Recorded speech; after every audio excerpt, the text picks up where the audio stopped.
Buenas. En esta sesión vamos a examinar la prueba de hipótesis llamado el T de Student.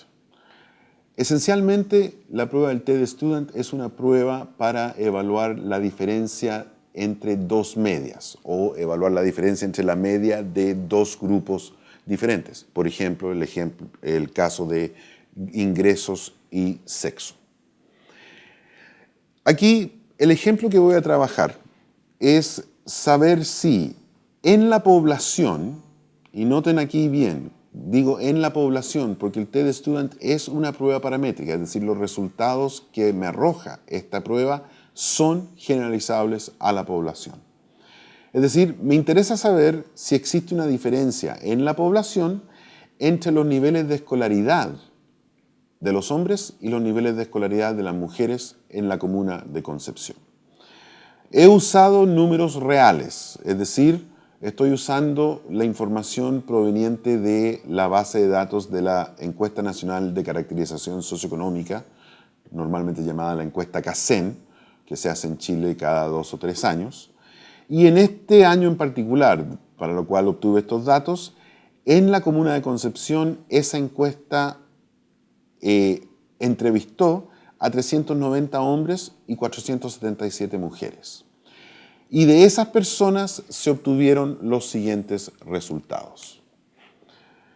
Aquí, en esta tabla, aparecen los descriptivos, como habíamos visto en el taller de la primera parte de datos univariados, y vemos que en términos generales los hombres tienen en promedio 10,37 años de escolaridad y las mujeres tienen en promedio 10,06 años de escolaridad. Es decir, en mis datos, efectivamente los hombres tienen más escolaridad que las mujeres. La duda que queda es, una vez más, si esa diferencia que yo observé en mis datos es suficientemente grande como para rechazar la hipótesis nula de que no hay diferencias. Además, el computador me arroja un conjunto de otros estadísticos descriptivos para la variable escolaridad para cada uno de estos grupos. Noten que me arroja el intervalo de confianza y de hecho con eso podemos ya darnos una idea porque los intervalos de confianza se sobrelapan entre sí. Y como había dicho anteriormente, cuando los intervalos de confianza se sobrelapan, lo que tenemos es un empate estadístico. En el caso de los hombres, nosotros estamos 95% seguros que en la población de la comuna de Concepción, los hombres tienen niveles de escolaridad que van entre 9,95 años y 10,79 años.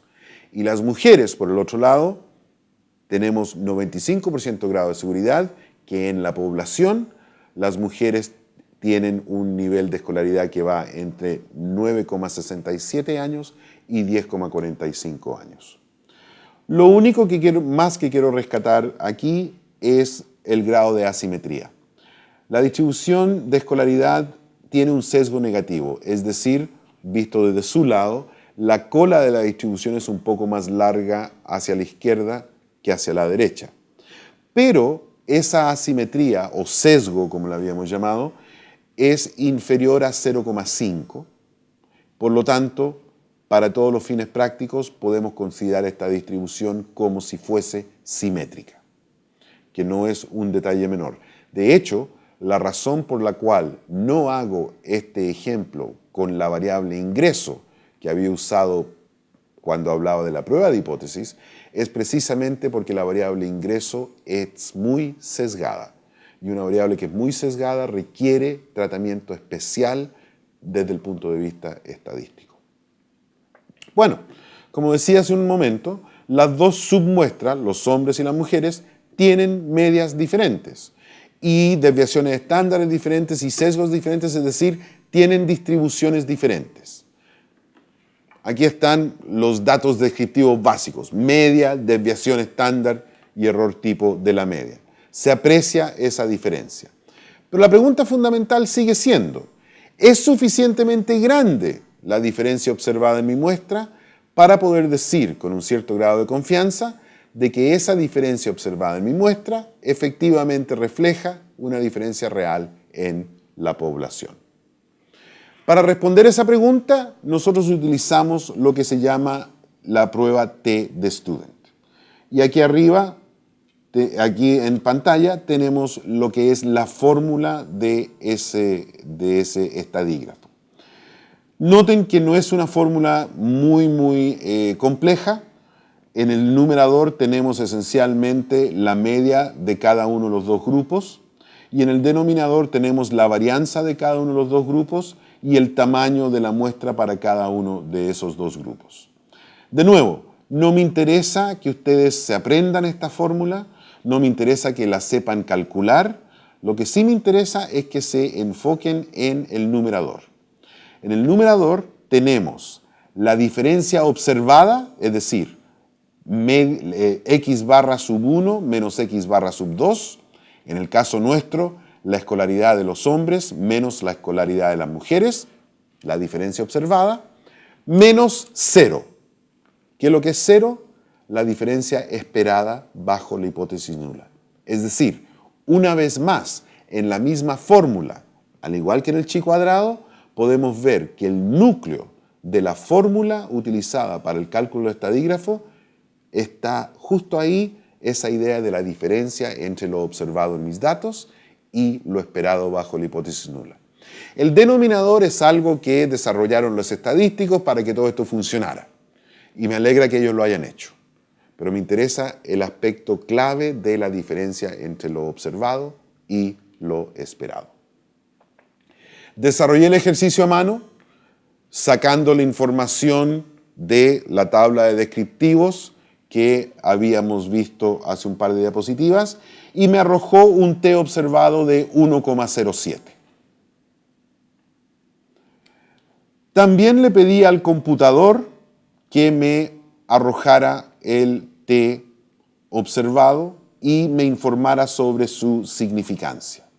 Ustedes pueden ver, la línea de T me arroja 1,043 o 1,047. Y luego me aparecen los grados de libertad, arrojados por el computador también, y la significancia. Fíjense que con estos valores de significancia, lo que el computador me está diciendo es que si yo rechazo la hipótesis nula con estos datos, la probabilidad de cometer un error es casi del 30%. Ciertamente no aceptable. Yo estoy dispuesto a correr una probabilidad de cometer un error de 5%. Por lo tanto, lo que este resultado me está diciendo, al igual que mi propio cálculo, y si hubiese ido a un libro de estadística, el T crítico, les puedo decir directamente, hubiese sido 1,96. De nuevo, mi T crítico está aquí, 1,96, y mi T observado está en 1,07. No logra superar el umbral.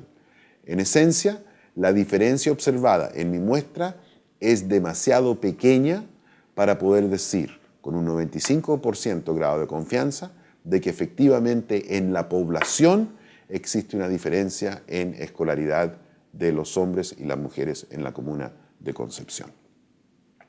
Un detalle más. Ustedes podrán ver aquí que hay dos columnas, una titulada «Se han asumido varianzas iguales» y «No se han asumido varianzas iguales». Efectivamente, hay dos fórmulas diferentes para calcular el T de Student. Y cuál fórmula se usa depende de si la varianza de los dos grupos es iguales o no. Pero tenemos que saber si las dos varianzas son iguales o no son iguales. En términos generales rápidos, podemos decir que cuando una varianza es menos que 2 veces la otra, para los fines prácticos podemos trabajar como si las dos fueran iguales. Si una fuera 2,5 o 3 veces la varianza del otro grupo, tendríamos que utilizar los resultados de no varianzas o varianzas no iguales. Pero el computador nos ayuda porque nos arroja este resultado que dice prueba de Leven para la igualdad de varianzas. Y ahí, como en cualquier caso, la idea es que la hipótesis operacional es que las varianzas son diferentes y la hipótesis nula es que las varianzas son iguales. Por lo tanto, la significancia de la prueba de Leven, aquí en este caso, me dice que si rechazo la hipótesis nula de que son iguales, tendría una probabilidad de casi el 20% de cometer un error. Por lo tanto, no rechazo la idea de que las varianzas son iguales. Asumo que son iguales. Y como asumo que son iguales, me voy por la columna de que se han asumido varianzas iguales. Y aquí quiero rescatar un pequeño detalle. Fíjense que nosotros no sabemos o no le he tratado en absoluto lo que es la prueba de Leven. Lo único que podemos decir es que la prueba de Leven es para la igualdad de varianzas y tenemos el dato de la significancia. Entonces, sin saber mucho acerca de la prueba, yo aún así puedo interpretar la significancia y tomar una decisión bien fundamentada. La diferencia observada en la muestra no parece reflejar una diferencia real en la población. De hecho, si generalizo esa diferencia en la población, la probabilidad de cometer un error es de 30%. Y eso, en cualquier contexto científico, es totalmente inaceptable.